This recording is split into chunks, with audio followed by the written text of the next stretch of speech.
Waalaikumsalam warahmatullahi wabarakatuh. Alhamdulillahilladzi hadana li hadza wa ma kunna linahtadiya laula an hadanallah. Asyhadu an la ilaha illallah wahdahu la syarikalah wa asyhadu anna Muhammadan abduhu wa rasul. Allahumma shalli wa sallim ala sayyidina Muhammad wa ala alihi wa ashabihi wa man tabi'ahum bi ihsan ila yaumiddin, amma ba'd. Bapak Ibu hadirin yang dimuliakan oleh Allah Subhanahu wa taala. Alhamdulillah setelah libur agak lama ini karena kita sedang diuji oleh Allah Subhanahu wa taala dengan pandemi Covid ini. Terus kita berdoa mudah-mudahan Allah Subhanahu wa taala segera mengangkat wabah ini sehingga kita bisa segera beraktivitas sebagaimana biasanya dan anak-anak juga bisa melaksanakan proses belajarnya seperti semula, dan intinya adalah mudah-mudahan kita kembali normal. Baik Bapak Ibu yang dimuliakan oleh Allah, ini saya sampai lupa ini pekan keberapa dan materinya apa. Tapi nggak apa-apa ya, hari ini di acara perdana, kemudian juga perdana menggunakan media Zoom. Ini karena jalannya belok-belok jadi gambarnya kadang gelap, kadang jelas. Tapi suaranya jelas ya, Bapak Ibu.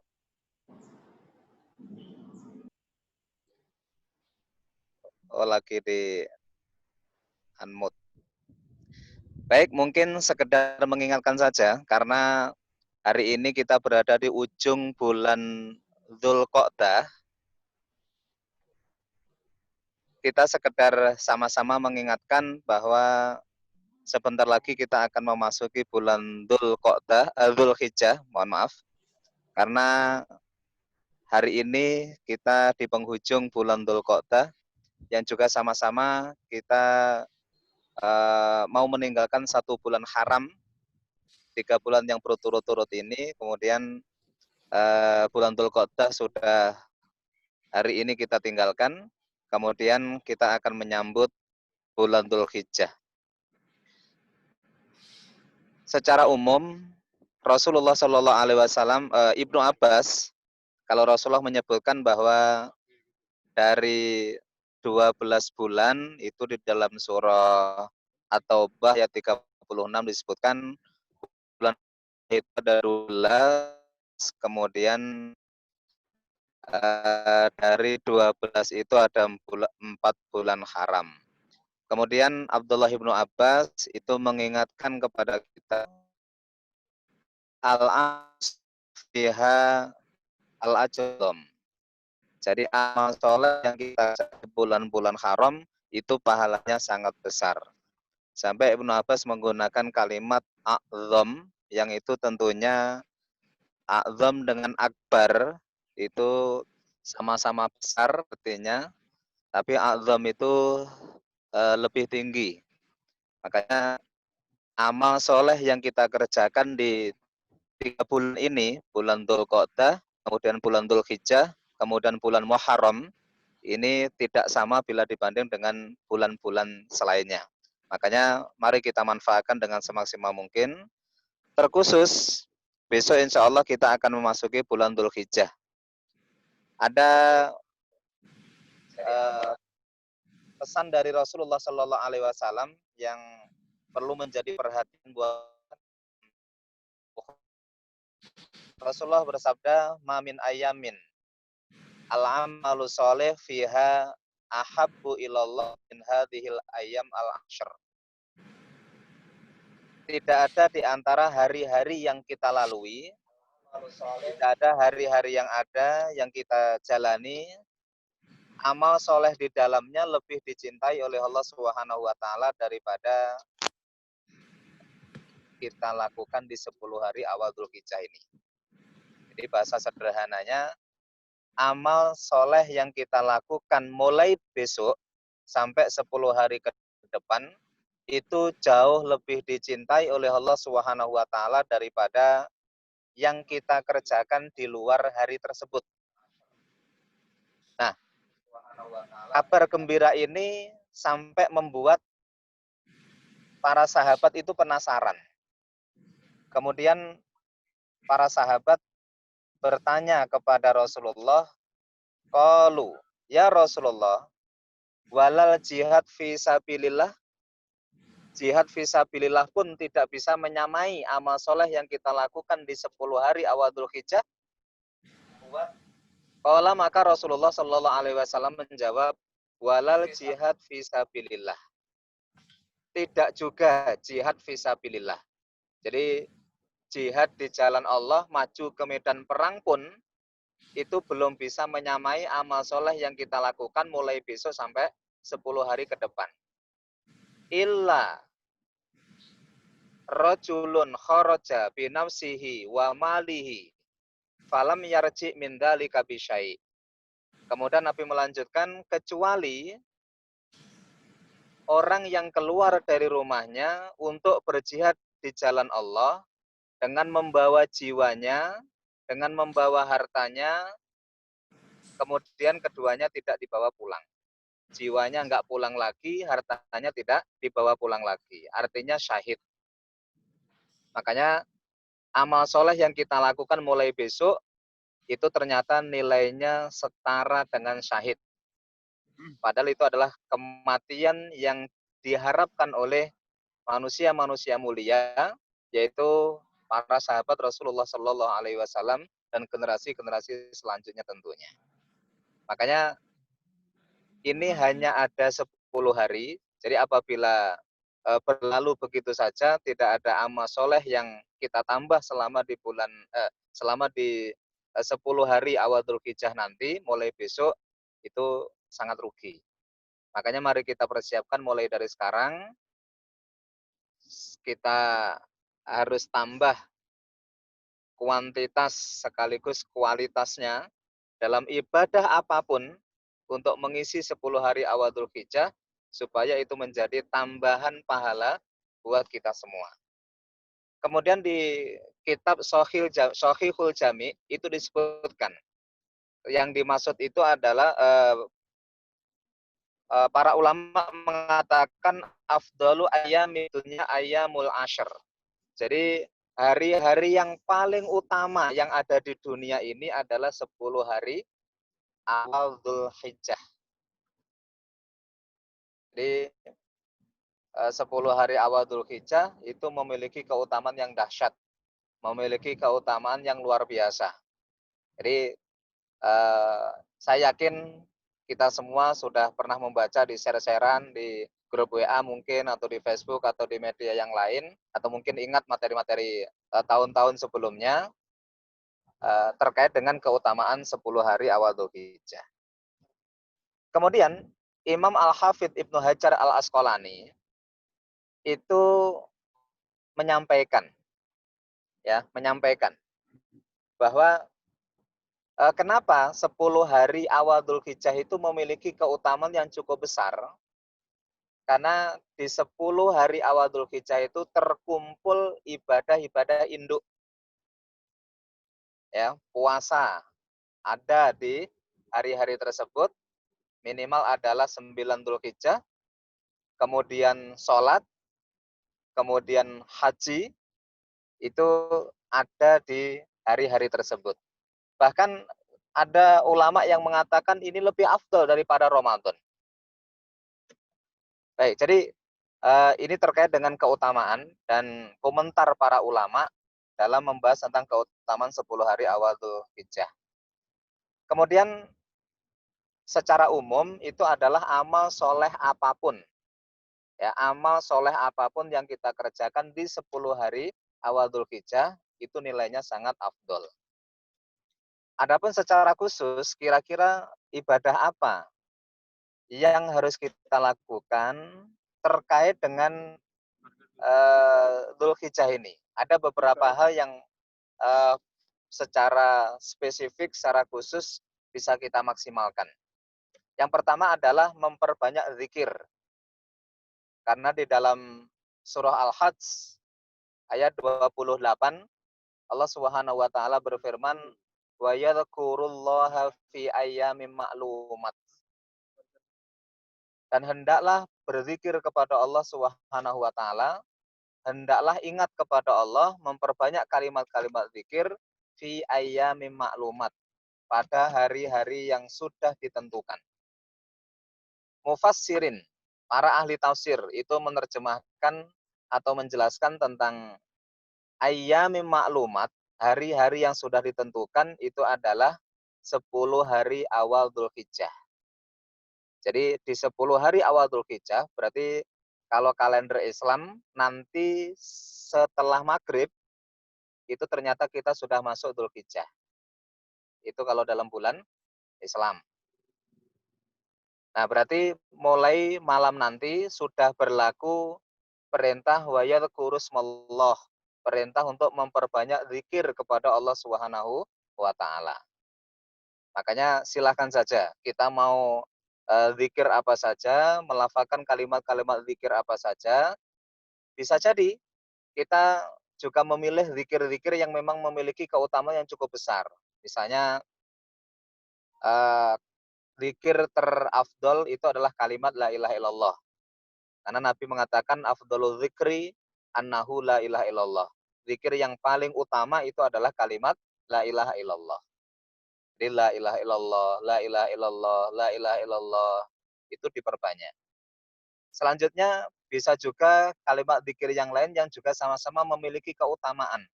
Misalnya Nabi mengatakan kalimatani khafifatani fil lisan wa thaqilatani fil mizan. Ada dua kalimat yang ringan dan mudah diucapkan lewat lisan kita, tapi nanti ketika ditimbang itu memiliki beban berat yang cukup dahsyat. Padahal kita tahu di surah Al-Qari'ah Allah Subhanahu wa taala menyebutkan fa amma man thaqulat mawazinu fa huwa fi 'ishatir radiyah wa amma man khaffat mawazinu fa ummuhu hawiyah. Adapun jika timbangan kebaikan itu nanti dominan atau lebih berat, bahwa fi 'ishatir radiyah, maka dia akan mendapatkan kehidupan yang diridhoi. Sebaliknya, adapun ketika timbangan kebaikannya itu ringan, fa ummuhu hawiyah, maka dia layak dan pantas dilemparkan ke dalam neraka hawiyah.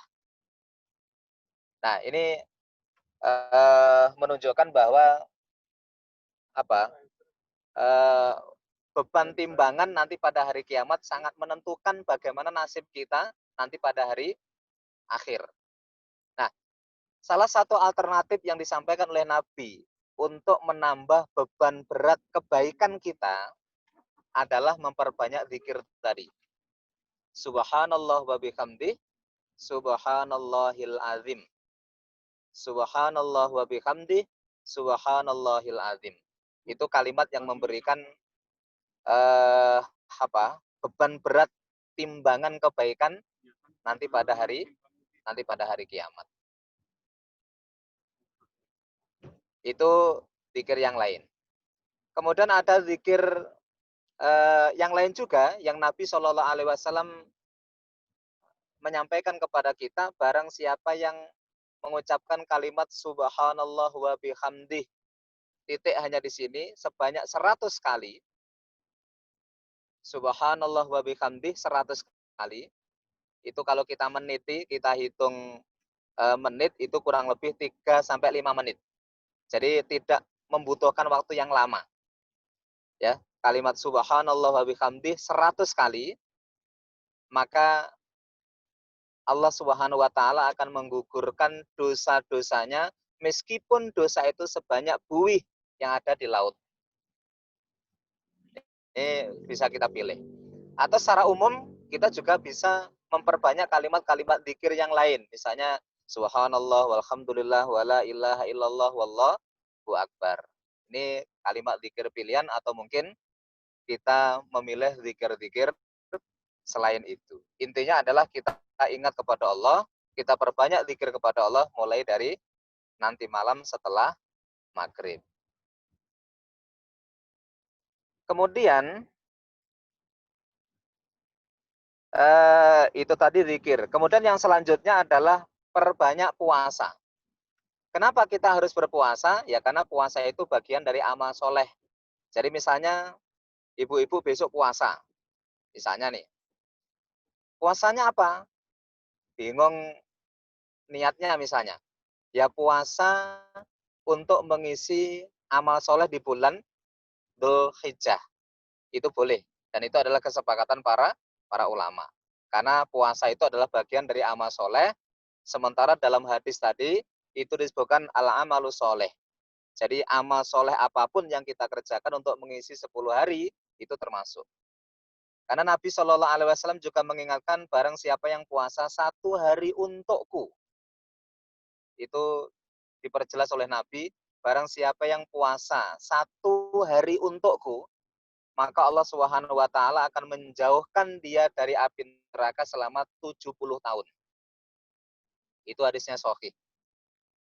Jadi kalau bisa untuk ngisi 10 hari ini kita puasa. Kalau ketepatan puasa Senin Kemis ya bisa diniatkan puasa Senin Kemis. Nah, puncaknya adalah puasa Arafah. Kalau hari rayanya nanti hari Jumat ya kalau nggak salah, berarti Kamis itu adalah puasa Arafah. Apa keutamaannya? Su'ila Rasulullah sallallahu alaihi wasallam an shaumi Arafah. Nabi Shallallahu Alaihi Wasallam itu pernah ditanya tentang keutamaan puasa Arafah. Ya Rasulullah, apa keutamaan puasa Arafah itu? Nabi menjawab, yukaffirus sanah al-madiyah wal baqiyah. Jadi puasa 1 hari, ya puasa 1 hari, yaitu di puasa Arafah tanggal 9 Dzulhijjah atau sehari sebelum Idul Adha, itu keutamaannya menghapus dosa 1 tahun yang lalu dan 1 tahun yang akan datang. Coba kalau kita mau menghitung atau menulis satu persatu kesalahan kita yang pernah kita lakukan setahun ke belakang. Kira-kira satu buku cukup apa enggak? Dosa nyambati orang lain, dosa marah sama anak-anaknya, dosa apa ya, ke suaminya, atau kalau suami ke istri, dosa macam-macam lah. Apalagi dosa-dosa yang dilakukan oleh jari jemari kita hari ini gitu ya. Ya, nulis status isinya sindiran itu juga masuk loh Bu gitu ya. Nah, ini kalau kita tulis itu betapa banyaknya dosa-dosa yang sudah kita lakukan dan itu selama 1 tahun yang lalu dan 1 tahun yang akan datang. Tapi dengan puasa 1 hari, yaitu puasa Arafah, itu ternyata jaminannya dari Rasulullah menghapuskan dosa yang lalu dan dosa yang akan datang. 1 tahun yang lalu dan 1 tahun yang akan datang. Jadi mari kita persiapkan mulai dari sekarang. Hanya saja nanti bagi ibu-ibu yang terkendala, sudah punya niat untuk puasa, sudah mempersiapkan diri, tapi ternyata nggak bisa puasa. Nggak usah khawatir. Allah Subhanahu wa taala tahu niat baik kita. Asalkan kita pasang niat mulai dari sekarang, kalau toh ternyata nanti ada udzur syar'i yang memang tidak bisa ditawar, Allah Subhanahu wa taala akan tetap mencatat terkait dengan keutamaan puasa tersebut. Ini puasa yang bisa kita pakai untuk mengisi awal bulan Dzulhijjah. Kemudian selanjutnya adalah kurban. Karena kurban ini adalah ibadah yang paling mulia di bulan-bulan ini. Makanya kadang kalau ada pertanyaan-pertanyaan yang kelihatannya kontradiktif, itu biasanya ya kita jawab dengan tegas. Misalnya akikoh dulu atau kurban dulu. Kalau pertanyaan dilemparkan menjelang ini ya kurban dulu. Kenapa pertanyaan itu tidak dilemparkan jauh sebelum Idul Adha? Kalau pertanyaannya jauh sebelum Idul Adha, ya berarti akikoh segera dilakukan. Kemudian apa misalnya? Kemarin juga ada yang bertanya, Ini saya punya utang, bayar utang dulu atau korban dulu? Ini sekali lagi sudut pandang saja. Karena emang nanyanya mendekati korban. Korban dulu atau bayar utang dulu? Korban dulu. Nah, harapan setelah korban Allah ganti dengan yang lebih baik, kemudian bisa bayar utang. Karena kalau korban itu hanya di hari-hari tertentu. Kalau bayar utang itu waktunya fleksibel, bebas. Jadi kita nanti bisa mendapatkan keduanya, pahala bayar utang dapat, pahala korban juga dapat. Ini korban. Sampai Nabi Shallallahu Alaihi Wasallam itu mengingatkan kepada kita semua di dalam sebuah hadis, maka nalahu sa'ah walam yudohi fala yakrobanna musallana.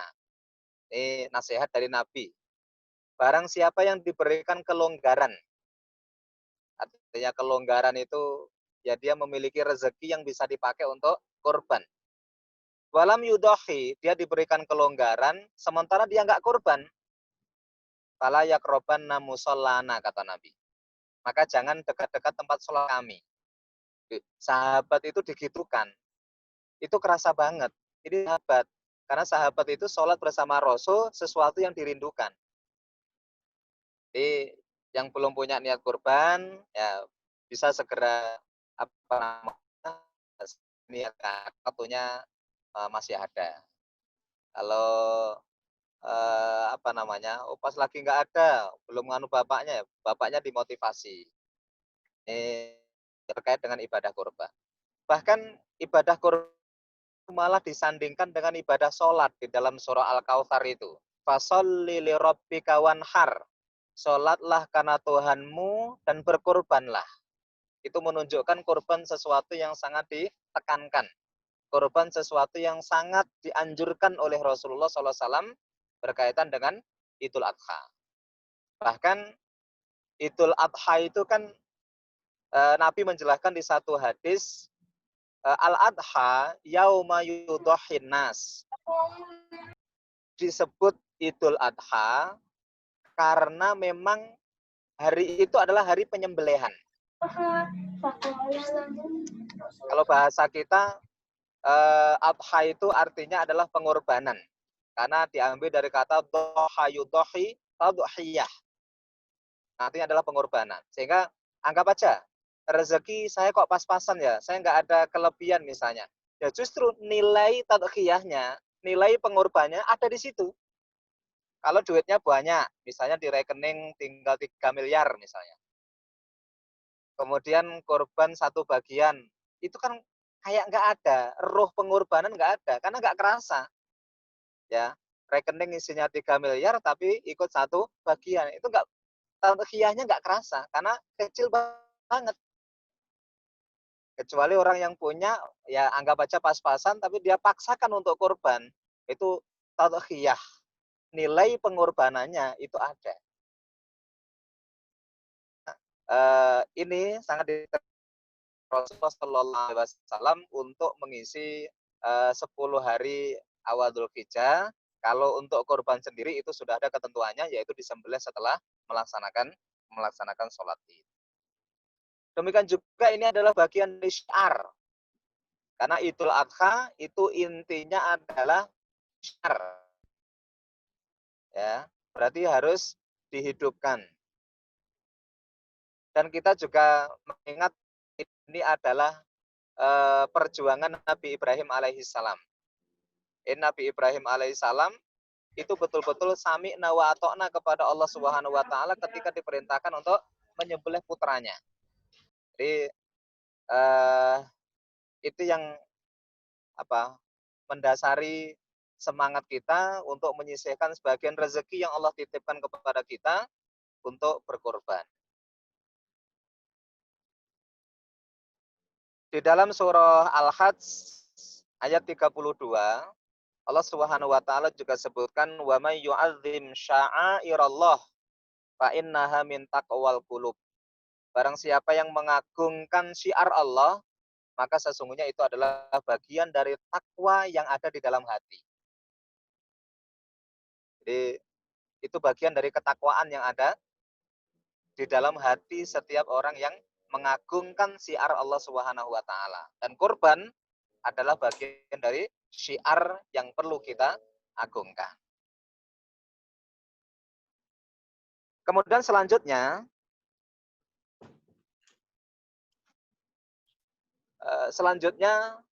tidak potong rambut dan tidak potong kuku. Bagi siapa? Bagi yang sudah punya niat kurban. Rasulullah Shallallahu Alaihi Wasallam ingatkan dalam riwayat Imam Muslim, "Idza ra'aitum hilala dzulhijjah wa arada ahadukum ayyudhhiya falyumsik an sya'rihi wa adfarihi." Kata Nabi, apabila kalian memasuki bulan Dzulhijjah, sementara salah satu di antara kalian sudah berniat untuk kurban, falyumsik an sya'rihi wa adfarihi. Hendaklah dia menahan cukur rambut dan cukur kukunya. Jadi kalau ibu-ibu, bapak-bapak sudah punya niat kurban, mulai dari nanti maghrib, itu sudah nggak boleh potong rambut, nggak boleh potong kuku, nggak boleh potong bulu-bulu yang lain. Makanya sebelum maghrib kalau bisa segera. Kalau yang kukunya panjang, segera dipotong. Bapaknya mau rambutnya udah gondrong, segera dipotong. Kumisnya juga udah mulai panjang, dipotong. Makanya kalau kita ingin kalau bahasa kita nggak risih nanti karena belum dipotong, ya masih ada waktu sampai sebelum maghrib. Anggap aja hari ini adalah hari terakhir potong rambut, potong kuku. Baru nanti dilanjutkan setelah sholat id atau setelah proses penyembelihan, karena ini dikiaskan kepada orang-orang yang menunaikan ibadah haji.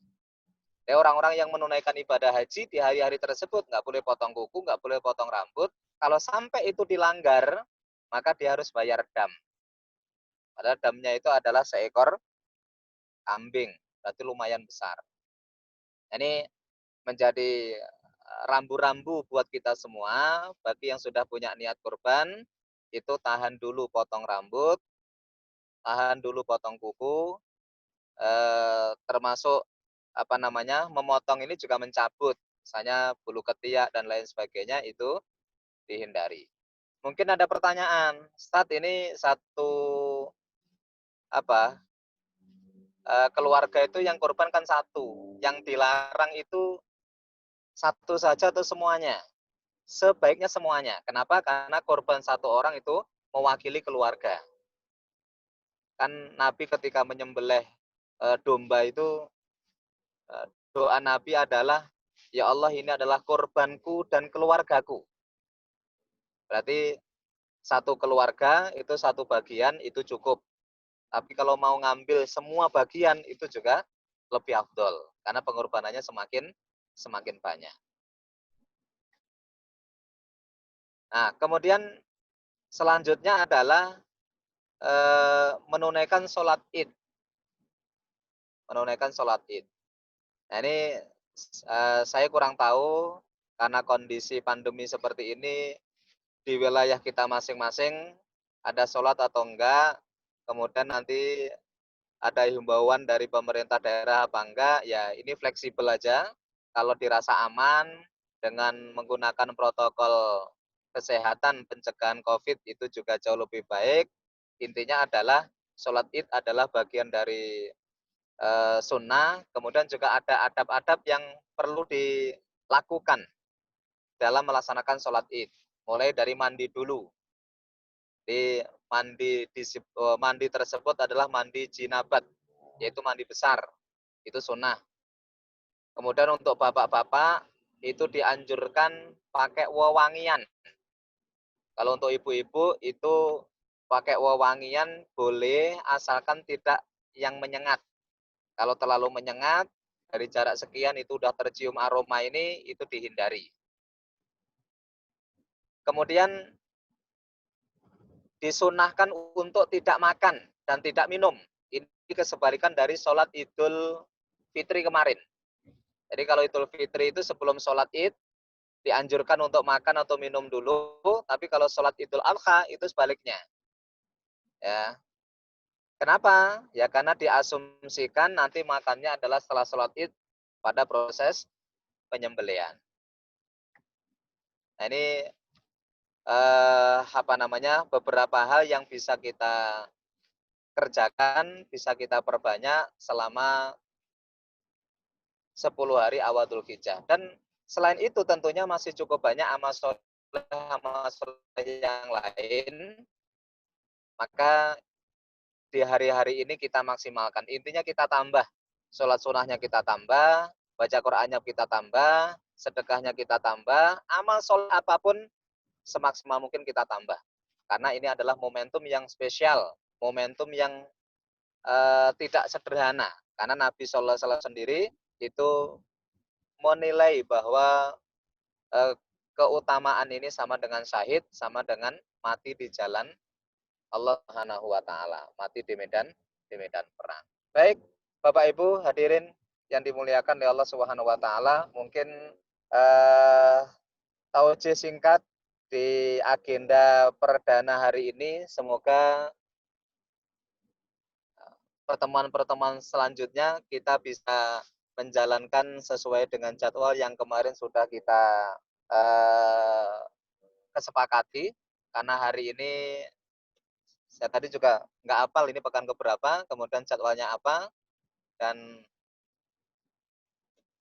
momentumnya adalah momentum yang juga momentum tepat untuk mengingatkan untuk memasuki awal Dzulhijjah. Ya semoga aja banyak manfaatnya. Baik, mungkin itu yang bisa kami sampaikan pada kesempatan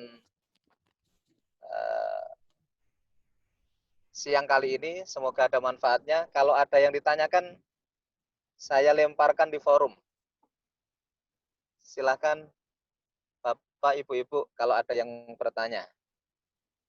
Kalau bisa jawab, insya Allah dijawab. Silahkan. Kalau tanya, suaranya bisa dibuka. Baik, terima kasih Ustadz atas tausiahnya.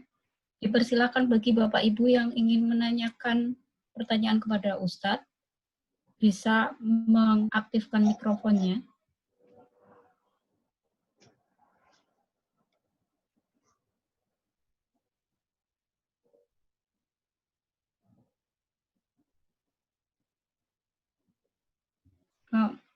Mungkin saya yang akan bertanya, Ustadz.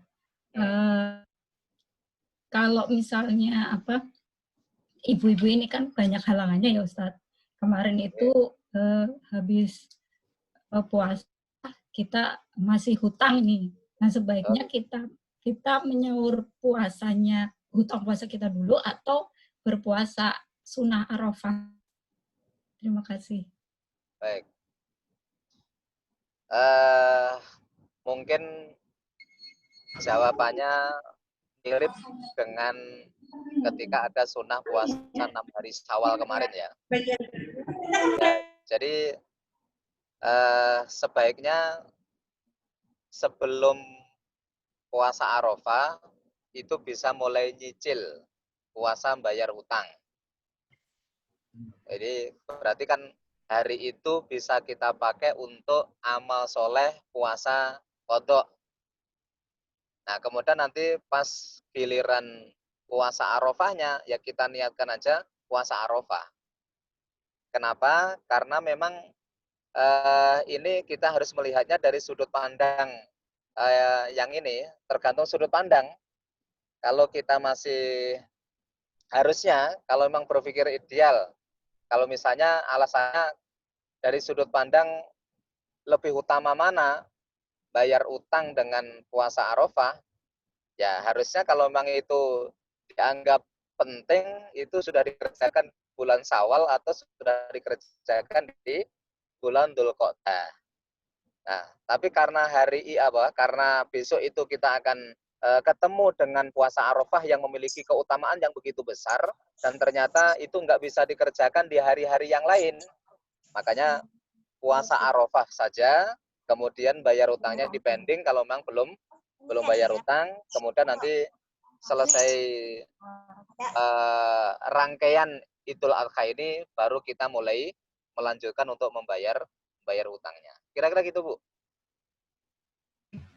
Terima kasih Pak atas jawabannya. Dipersilakan bagi Bapak dan Ibu yang lain jika ingin bertanya. Bisa juga bertanya langsung atau melalui mode chat juga bisa. Mungkin yang tadi itu Tat, yang niat puasanya seperti apa tadi Tat? Ada lafalnya apa gimana? Sebenarnya ulama itu sepakat niat itu adalah fil qalb, yaitu di dalam hati. Kemudian terkait dengan melafalkan niat itu para ulama udah sepakat ya tentang kebolehannya. Jadi kalau melafatkan ya boleh. Tapi kalau kita mau pakai bahasa Arab, bisa merangkai kalimat Arab silakan. Tapi kalau pakai bahasa Indonesia itu juga sudah cukup. Misalnya kalau puasa Arafah ya sesungguhnya kalau mau dirangkai dengan kalimat Arab ya silahkan gitu ya. Tapi ketika enggak ya dengan niat saya besok puasa Arafah atau puasa sebelum Arafah yaitu sunnah-sunnah yang lain misalnya. Itu sudah cukup. Intinya adalah niat itu artinya al-qasdu, yaitu kesadaran untuk melakukan itu, berarti kita sudah membawa niat. Kira-kira gitu, Bu. Ya, kasih Tat. Assalamualaikum warahmatullahi wabarakatuh. Assalamualaikum warahmatullahi wabarakatuh. Saya mau tanya, kalau untuk kurban itu boleh nggak atas nama yang sudah meninggal ya? Umpamanya orang tua kan sudah meninggal atas nama almarhum. Oke. Baik. Dalam hal ini nanti terjadi khilaf. Ya, terjadi perbedaan pendapat. Tapi ketika tidak diatasnamakan beliau pun, kalau itu masih ada garis lurus ke bawah, maka orang tua itu sudah otomatis dapat pahalanya dari apa yang kita lakukan. Tapi ketika itu diatasnamakan, yaitu nanti yaitu ada perbedaan pendapat itu. Ada yang mengatakan sudah nggak perlu karena orang yang meninggal itu sudah terputus, tinggal dampak dari apa yang dulu dikerjakan selama masih hidupnya.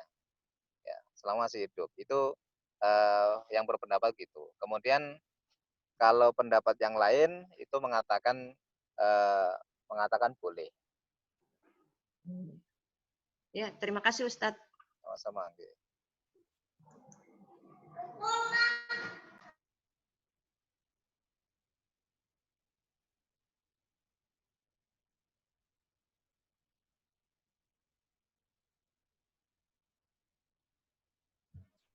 Baik, untuk Bapak dan Ibu yang lain, jika masih ada pertanyaan, mohon maaf Ustadz punya waktu sampai jam berapa nggih?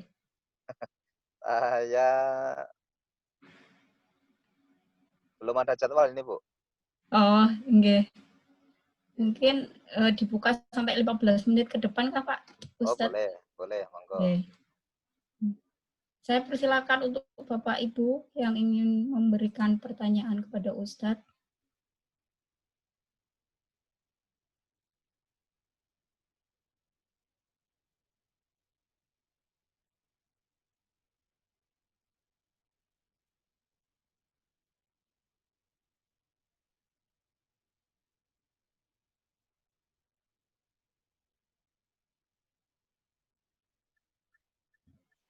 Mungkin belum ada yang ingin bertanya, Ustadz.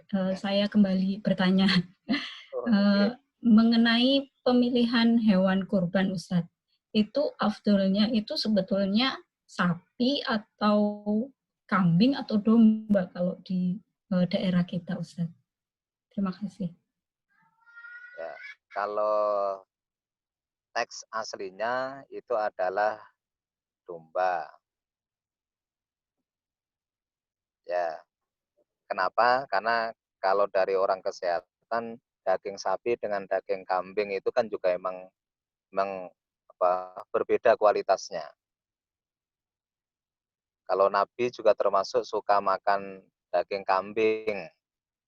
Itu saya pernah membaca sebuah artikel bahwa emang daging kambing itu kualitasnya jauh bila dibanding dengan sapi. Tapi Nabi SAW pun juga memberikan alternatif itu. Jadi kalau sapi itu bisa dipikul 7 orang, kemudian nanti unta sekian orang, itu kan alternatif yang diizinkan secara syar'i. Jadi itu diperbolehkan. Tapi kalau mau kalau kita mau sesuai dengan teks ininya itu dengan berbagai macam pertimbangan boleh jadi itu juga ada nilai afdalnya tersendiri. Baik, terima kasih Ustadz. Ada pertanyaan dari Ibu Aisyah Putri. Assalamualaikum Ustadz, mau bertanya, bolehkah kita patungan kurban, misalnya sapi, lebih dari 7 orang? Karena sekarang banyak orang yang patungan kurban sapi lebih dari 7 orang. Demikian Ustadz pertanyaannya. Ya, Rasulullah SAW sudah memberikan batasan 7 orang. Jadi itu adalah batas maksimal. Kecuali kalau dalam satu keluarga. Misalnya satu keluarga itu satu bagian, itu misalnya suaminya mau kurban tapi uangnya nggak cukup. Kemudian nanya ke istrinya, sampai punya tabungan, oh punya ini, gimana itu boleh. Kenapa? Karena memang satu bagian itu sudah otomatis untuk satu keluarga. Makanya kenapa sapi itu dihitung 7 orang? Karena itu ya dinisbatkan kambing tadi. Kambing itu satu bagian untuk satu orang atau satu keluarga. Kemudian kalau sapi yaitu ukurannya untuk 7 orang. Jadi sebagian besar ulama atau bahkan ijma, saya belum berani mengatakan ijma ya, itu dibatasi cuma 7 orang.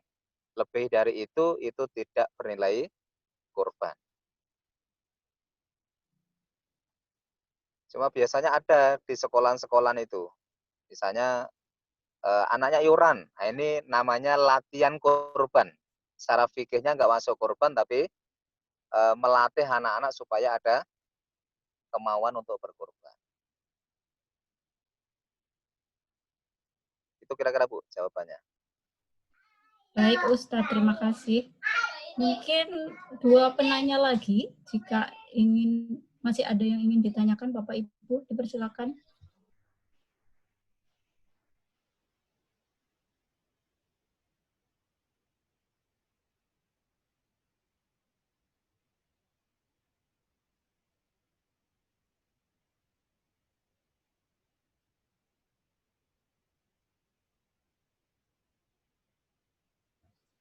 Sepertinya semua peserta sudah paham mungkin Ustadz. Jadi belum ada pertanyaan lagi. Bagaimana Pak Henry? Pak Henry masih ada di ruangan ini? Iya, nggih Bu. Silakan Yan lanjutkan. Mungkin terakhir Ustadz, saya ini pengen bertanya sedikit membingungkan juga. Sekarang ini kan lagi ngetren tentang yang namanya arisan. Kurban itu kan ada arisannya, tapi yang arisannya misalnya 21 orang. Tetapi ketika hari raya kurban, yang kenanya itu untuk 7 orang. Untuk sapi ya, Ustadz ya. Ya. Nah, bagaimana pendapat Ustadz tentang hal itu? 21 orang. Ibaratnya, misalnya, arisannya itu kan yang kelipatan 7, 14 orang, 21. Terus yang ketika pas hari raya kurbannya, mereka berkurban, 7 aja yang dipilih untuk berkurban. Bagaimana pendapat Ustadz seperti itu? Ya. Kalau menurut sudut pandang saya, memang nanti ada sudut pandang yang lain ya, bahwa intinya adalah hukum arisan kurban. Kalau sudut pandang saya boleh. Ya, yang penting apa? Yang penting standarnya tadi itu udah masuk. Artinya itu untuk 7 orang dan lain sebagainya. Bagi yang mengatakan tidak boleh karena di situ ada unsur hutang. Ya. Nah, jangan dibiasakan ngutang, kan begitu Iya, alasannya. benar sekali. Ada utangnya itu. Ya, ada hutangnya. Tapi kalau berpikir hukum, yaitu nanti ada yang mengatakan itu boleh karena memang pada prinsipnya hutang itu juga boleh. Hutang untuk sesuatu yang dikonsumsi boleh. Hutang dalam rangka menerapkan menciarkan siar itu tentunya boleh. Yang penting ada komitmen untuk bayar. Itu sama dengan hukum arisan secara umum. Jadi sama-sama semuanya komitmen. Siapapun yang nanti dapat berarti dia ini, karena arisan itu kan ada dua unsur. Satu unsur utang tadi, yang kedua nabung. Kalau yang dapatnya belakangan, ini kan nabung. Tapi kalau yang dapatnya duluan, berarti dia statusnya ngutang. Karena setelah disembelih atau setelah dapat, dia nanti tinggal bayari. Nah itu sudut pandang, Pak. Sudut pandang. Kalau saya boleh selama ketentuan syar'i dalam hal kurban itu nggak berubah. Oke, terima kasih Ustadz. Mungkin Sama-sama. Ibu Witi, langsung saja kepada Ibu Witi. Yang untuk karena pembukanya tadi Ibu Witi, mohon kepada Ibu Witi juga. Oke, terima kasih. Waduh, tadi saya salah berarti ya Pak ya, harusnya Pian yang membuka.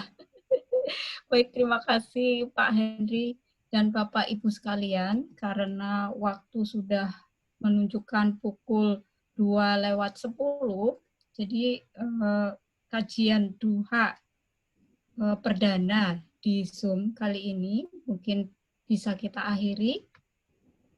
Terima kasih atas perhatian Bapak Ibu semua. Mungkin kami mengharapkan ada doa penutup dari Ustadz.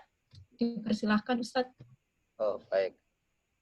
Kita tutup dengan doa, semoga Allah Subhanahu wa taala beri kesehatan kepada kita semua. Mudah-mudahan Allah berikan ilmu yang bermanfaat dan mudah-mudahan Allah mudahkan kita untuk memperbanyak amal ibadah, wabil khusus di bulan-bulan seperti ini. Allahumma salli wa sallim ala nabiyyina Muhammad wa ala alihi wa sahbihi wa man tabi'ahum bi ihsan ila Allahumma fir lana dhunubana wa liwalidina warhamhum kama rabbayana shighara. Allahumma inna nas'aluka al-'afwa wal 'afiyah fid dunya wal akhirah. Allahumma inna nas'aluka al-'afwa wal 'afiyah fid dunya wal akhirah. Allahumma inna nas'aluka 'ilman nafi'a wa rizqan thayyiban wa 'amalan mutaqabbala. Allahumma inna ala dzikrika wa syukrika wa husni ibadatik. Rabbana hab lana min azwajina wa dhurriyyatina qurrata a'yun waj'alna lil muttaqina imama. Rabbana atina fid dunya hasanah wa fil akhirati hasanah wa qina adzabannar. Wa sallallahu ala nabiyyina Muhammad wa ala alihi wa sahbihi wa man tabi'ahum bi ihsan ila yaumil. Subhana rabbika rabbil izzati amma yasifun wa salamun alal mursalin walhamdulillahi rabbil alamin. Aqabbalallahu minkum taqabbal ya karim. Terima kasih Ustadz dan Bapak Ibu sekalian. Dengan berakhirnya doa dari Ustadz, maka Bapak dan Ibu sekalian bisa meninggalkan ruang Zoom meeting ini. Dipersilahkan. Assalamualaikum warahmatullahi wabarakatuh. Terima kasih Ustadz. Sama-sama, Bu. Terima kasih. Assalamualaikum.